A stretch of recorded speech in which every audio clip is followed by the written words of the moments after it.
Have you ever listened to your lo-fi beat and think it sounds good, but it just doesn't have that warm vintage vibe? A lot of producers assume they need expensive plugins or old hardware to get that sound. In this episode, you'll learn how creative saturation techniques can give your music nostalgic character and timeless warmth using the tools you probably already have. You're listening to the Lofi Music Academy podcast, your go-to space for all things lo-fi. Sit back, relax, and let's dive into the world of lo-fi music production. Hi, and welcome to the Lofi Music Academy podcast. I'm Spencer J, your guide through the chilled out, atmospheric world of lo-fi beats. In the last episode, we talked about how saturation adds warmth.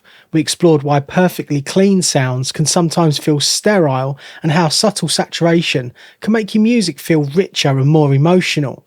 But today we're going deeper because saturation isn't just about warmth, it's about character. When you listen to old jazz records, dusty soul samples, vintage cassette recordings, or classic tape machines, there's something special happening. The sounds feel lived in, comfortable, human, almost like they carry a story inside them. And while part of that comes from the performance itself, a huge part comes from the way those sounds were recorded and processed. The imperfections, the coloration, the saturation. And today we're exploring how to use saturation creatively to build vintage lo-fi character and give your tracks that nostalgic personality that listeners instantly connect with. Because sometimes the most memorable part of a lo-fi beat isn't how clean it sounds, it's how much character it has. Okay, let's get into it. One of the biggest misconceptions in music production is the idea that every sound should be perfect, perfectly tuned, perfectly clean, perfectly polished. But when we think about recordings that inspire lo-fi music production, perfection usually isn't what we love about them. We love the imperfections, the tape hiss, the slight distortion, the uneven textures, the feeling that real equipment and real people were involved in creating that sound. That's what gives older recordings personality, and saturation helps recreate some of those qualities. It introduces tiny imperfections that make sounds feel more organic, less clinical, and more human. This is why many lo-fi producers intentionally add coloration back into their productions, not because they're trying to reduce quality, but because they're trying to add character. And character is often what transforms a technically good beat into an emotionally memorable one. One of the most creative ways to use saturation is to think of it as a time machine, because saturation can make modern sounds feel older. A clean digital piano can start feeling like it come from an old cassette tape. A drum loop can feel like it was sampled from a dusty vinyl record. A melody can suddenly sound like it belongs to a completely different era. And the interesting thing is that you don't need extreme settings to achieve this. In fact, subtle saturation often creates the most believable results. The goal isn't to destroy the sound. The goal is to remove a little bit of that modern perfection, to introduce small imperfections that suggest age and history. And that's one of the reasons saturation is such a powerful creative tool. It helps tell a story, not through lyrics and not through composition, but through texture. One challenge many producers face is making all the elements in a beat feel connected. The drums come from one sample pack, the piano comes from a plugin, the bass comes from somewhere else. And everything sounds good individually, but together they don't always feel unified. This is where saturation becomes incredibly useful, because saturation creates a shared character across multiple sounds. When several elements pass through similar saturation, they start feeling like they belong in the same world. The differences between them becomes less obvious. The overall tracks feel more cohesive, and this is one reason vintage recordings often feel so unified. Many sounds passed through the same hardware, the same tape machine, the same console. They shared the same imperfections, and that common coloration helped create a sense of glue. You can achieve a similar effect in modern productions by using subtle saturation on groups of sounds, rather than treating every element completely separately. Another powerful technique is layering different types of saturation. Many producers think of saturation as a single effect, but there are actually many flavours: tape saturation, tube saturation, console saturation.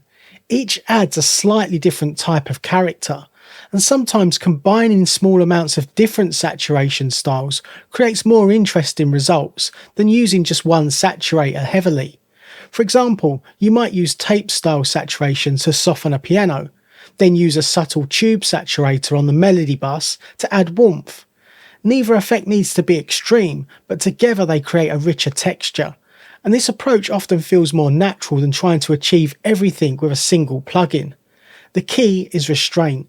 The goal isn't stacking effects endlessly. The goal is building layers of character, one subtle decision at a time. At some point you stop asking how much saturation should I use, and you start asking what kind of character do I want this track to have. That's when saturation becomes artistic. Some producers love the sound of worn out cassette tapes, some prefer vintage consoles, and some love dusty vinyl inspired textures.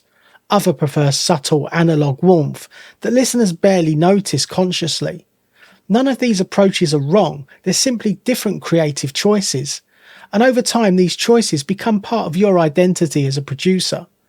The more you experiment with saturation, the more you'll discover what kind of nostalgia resonates with you, what kind of textures feels authentic, what kind of character fits your music. And that's where your signature sound begins to emerge, not from copying someone else's settings, but from developing your own taste. If there's one thing I want you to remember from this episode, it's this: vintage character isn't really about sounding old. It's about sounding human. It's about introducing warmth, texture, imperfection, and personality. The kinds of qualities that help listeners connect emotionally with your music. Saturation is one of the most powerful tools for creating that connection. Not because it makes sounds louder, and not because it makes sounds cleaner, but because it gives them character. So the next time your beat feels technically correct, but emotionally flat, don't immediately start changing instruments or rewriting melodies. Ask yourself, what story does this sound tell? Because sometimes the difference between a modern sound and a memorable sound isn't complexity, it's character. And the more intentional you become with saturation, the more your music starts feeling timeless instead of simply digital. Because great lo-fi isn't just about creating sounds, it's about creating memories. If you enjoyed this episode, please consider subscribing, leaving a review, or sharing it with fellow music producers who might find it useful. Until next time, keep creating, stay inspired, and remember, it's all about the vibe. Take care and see you in the next episode. Thanks for tuning in to the Lo-Fi Music Academy podcast. If you're ready to start making lo-fi music and want to go even deeper, grab your free guide. Discover the 6 essential steps to create a release-ready lo-fi track from scratch. Whether you're using budget gear in your bedroom or a small home studio, this guide will help you get that polished, dreamy lo-fi sound you're after. Just go to www.lofimusicacademy.com. Until next time, keep creating those laid-back vibes, and don't forget to subscribe for more lo-fi tips and tricks.